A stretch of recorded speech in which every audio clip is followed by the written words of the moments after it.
Hello student, welcome to Sigma classes. Uh, in today's class, we are going to study class 10 mathematics, first chapter real number. In class 9, we studied about real number, especially about irrational, rational part of the number system. In this chapter, we shall continue our discussion on real number. We begins with two important theorems, namely Euclid division algorithm and fundamental theorem of arithmetic. Now, start with Euclid division algorithm. First of all, what is real number? Real number are the numbers which lies on the number line. Okay, तो number line has three part. हम लोग जानते हैं जैसे कि number line तीन part में बटा होता है. First one is zero which is neutral part, second one is positive and third one is negative part. Positive numbers जैसे हम लोग जानते हैं कि 1, 2, 3, 4 और नेगेटिव जो हो वो पॉजिटिव का एडिटिव इन्वर्स होता है. अब एडिटिव इन्वर्स क्या होता है? जैसे 1, तो एडिटिव इन्वर्स वो होता है कि 1 का नेगेटिव जो मिलकर अगर इसका हम सम करें तो वो मेरा 0 आ जाए. तो नंबर सिस्टम पर नंबर लाइन पर जो भी डिजिट को हम अरेंज करते हैं वो हमारा होल नंबर हो या फ्रैक्शन हो या फिर रूट रिप्रेजेंटेशन हो, वो सारे नंबर को हम रियल नंबर्स कहते हैं. चलिए, रियल नंबर में हम लोग पहला जो हम लोग को इम्पॉर्टेंट थ्योरम पढ़ना था वो पढ़ना था यूक्लिड डिवीजन एल्गोरिदम. लेकिन एल्गोरिदम को समझने से पहले हम लोग यूक्लिड डिवीजन लेमा को समझते हैं. तो उन्होंने यूक्लिड ने जो अपना लेमा को डिजाइन किया था तो एक डेफिनेशन दिया था. उस डेफिनेशन को पहले हम लोग पढ़ते हैं और फिर उसके बाद हम उसको समझेंगे. क्या कह रहा है कि for any two given positive integer. अब यहाँ पर पॉजिटिव इंटीजर्स की बात कर रही है, मतलब कि नंबर लाइन पे अगर हम ड्रॉ करें, नंबर लाइन पे जब हम ड्रॉ करेंगे तो जो पॉजिटिव पार्ट है उसमें से किसी दो नंबर को लेने की बात कर रहा है. तो for any two given positive integers a and b, हम सपोज कर लेते हैं कि ए कोई नंबर होगा और बी कोई नंबर होगा. उन दो नंबर को हमने उस नंबर लाइन के पॉजिटिव पार्ट से सेलेक्ट किया. There exist unique whole number. उन दोनों के बीच में एक ऐसा होल नंबर होगा जिसको हम लोग Q एंड R से रिप्रेजेंट करते हैं, such that A is equal to BQ plus R, और जो मेरा R है वो लाई करता है 0 से B के बीच में. ये हो गया यूक्लिड डिवीजन लेमा का डेफिनेशन.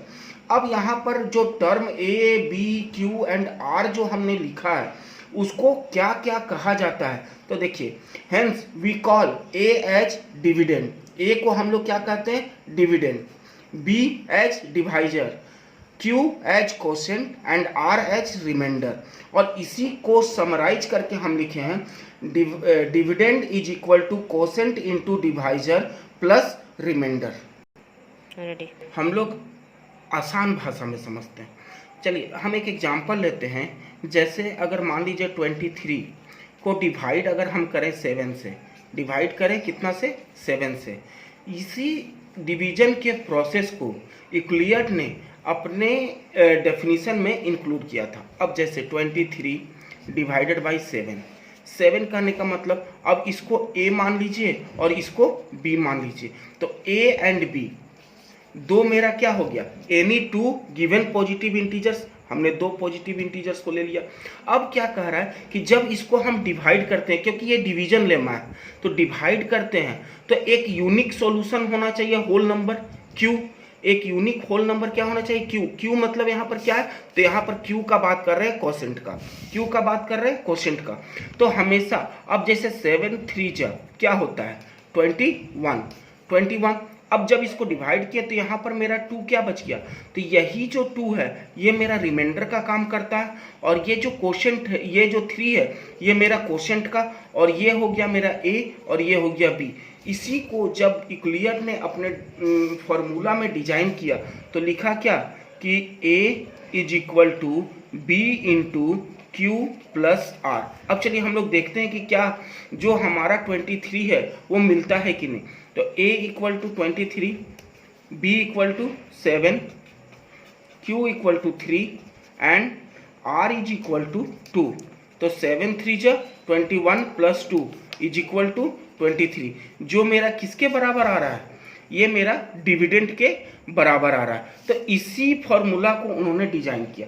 अब यहाँ पर एक चीज लिखा हुआ है क्या, कि r is greater than equal to 0 but less than b।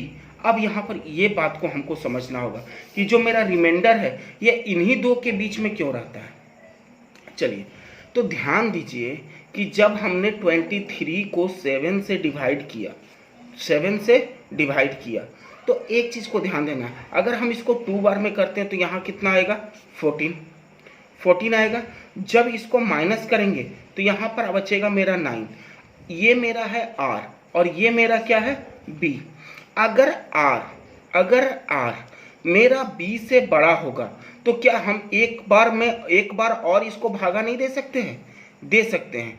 तो इसीलिए जो यहाँ पर हम लोग यूनिक सॉल्यूशन का बात करते हैं, क्या बोलते हैं कि unique whole number exist Q, तो क्यू जो होगा वो मेरा ऐसा होना चाहिए कि जो रिमाइंडर बचेगा वो b से छोटा होना चाहिए, और अगर r का वैल्यू 0 हो जाएगा इसका मतलब वो टोटली डिवाइड हो रहा है। अब जैसे एक एग्जांपल लेते हैं, अगर मान लीजिए 21 को अगर हमको 7 से डिवाइड करना हो तो ये 3 बार में पूरा का पूरा क्या हो जाएगा, कट जाएगा।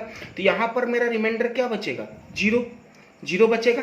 इसलिए इन्होंने जो डिजाइन किया फॉर्मूला उसमें बोला कि जो मेरा रिमाइंडर है वो हमेशा 0 या 0 से बड़ा हो सकता है, लेकिन कहाँ तक, तो हार्डली वो b से छोटा होगा। अगर b से बड़ा होगा तो फिर कोसेंट एक अधिक बढ़कर हम उसमें गुना करेंगे, तब मेरा रिजल्ट निकलेगा।